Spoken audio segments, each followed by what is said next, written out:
Ça fait plaisir ce matin, Noémie. Vous allez nous dire que l'audio et la voix ont de l'avenir avec votre pépite. Oui, parce qu'aujourd'hui, on va parler de tech. C'est le coup d'envoi de Vivatech, le salon dédié aux nouvelles innovations. Et la start-up dont nous allons parler aujourd'hui fait partie des 3 finalistes de la catégorie retail sélectionnés par LVMH, donc pour l'Award de l'innovation. Avec nous sur ce plateau ce matin, Émilie Brossier. Bonjour. Bonjour. Vous êtes cofondatrice de la start-up Echo. Donc, ce sont des capsules audio qu'on peut intégrer dans les fiches produits. Donc, pour les achats en ligne, expliquez-nous de quoi il s'agit.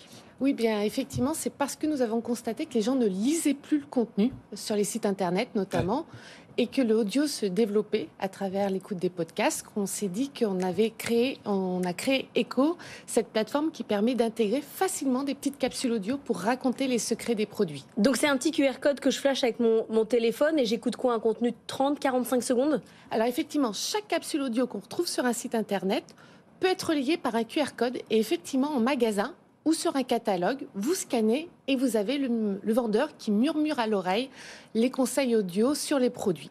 Alors, est-ce que on peut les personnaliser, ces conseils audio, ou est-ce que effectivement, est-ce que sur un produit il y a une description audio, sur le site internet de la même manière le site se met à parler lorsque vous le demandez?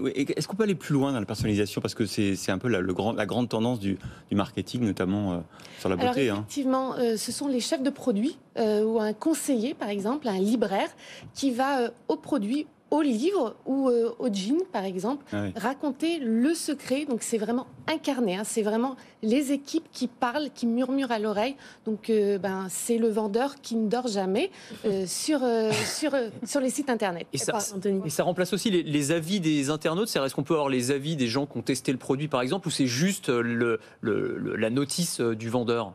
Eh bien non, effectivement, nous avons tiré le fil de l'audio où on peut inviter les clients à laisser leur expérience avec la voix qu'ils ont eue avec les produits et la marque. Et c'est plus efficace que le fait de lire, parce que lire, c'est quand même très très rapide. Là, écouter un contenu audio de 30-40 secondes, ça prend quand même du temps. Ou alors on est devenu vraiment si feignant que ça qu'on n'a plus le courage de lire des commentaires d'utilisateurs. Alors, on remarque que les clients apprécient d'écouter parce qu'ils font autre chose en même temps. Donc l'audio, ça permet de combiner. Exactement. Vous êtes sans doute sous votre douche ou en train de prendre votre petit-déj et vous nous écoutez en même temps. Voilà, exactement. D'ailleurs, j'ai vu les chiffres, c'est impressionnant. 80% des personnes qui vont sur la capsule audio vont jusqu'au bout. Et le taux de transformation, ça c'est important en matière de retail, Noémie, le taux de transformation augmente de 40%. Oui. Alors oui, on découvre, mais effectivement, quand la capsule audio fait autour de 30-45 secondes, les gens écoutent à plus de 80%, des fois 90% entièrement l'audio. On est quand même face à une serial entrepreneuse. Oui, serial entrepreneuse. Justement, décrivez-nous votre parcours. Qu'est-ce que vous avez fait avant? Alors, moi, je suis un bébé de la grande distribution, donc j'ai rencontré le client dans les magasins, et après, on a créé une première marketplace autour des cosmétiques naturels. Et c'est à travers cette expérience où je me suis rendu compte que mes clientes ne lisaient plus. En fait, elles avaient le contenu sous leurs yeux et elles m'appelaient pour me poser des questions.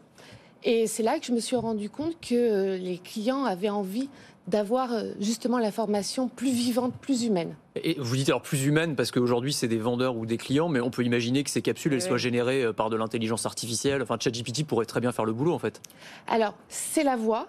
Et en même temps, le chemin est encore un peu loin. Le côté vraiment incarné de l'audio par l'intelligence artificielle, et pour l'avoir encore commencer à le tester, on n'est pas complètement sur le chemin de... Est-ce qu'il faut raconter l'histoire? Il faut vraiment avoir de l'émotion presque. Exactement, c'est vraiment l'émotion que nos clients recherchent, et de mieux connaître les secrets. Merci beaucoup, Émilie Brossier, pour Echo. De l'émotion, c'est la raison pour laquelle, Anthony Morel, on va encore vous conserver pour la chronique Culture Geek, et qu'on ne va pas la confier encore à une intelligence artificielle. Peut-être dans quelques années. Pour l'année prochaine, après. Ouais, voilà, c'est ça. On ne va pas s'engager non plus, quoi.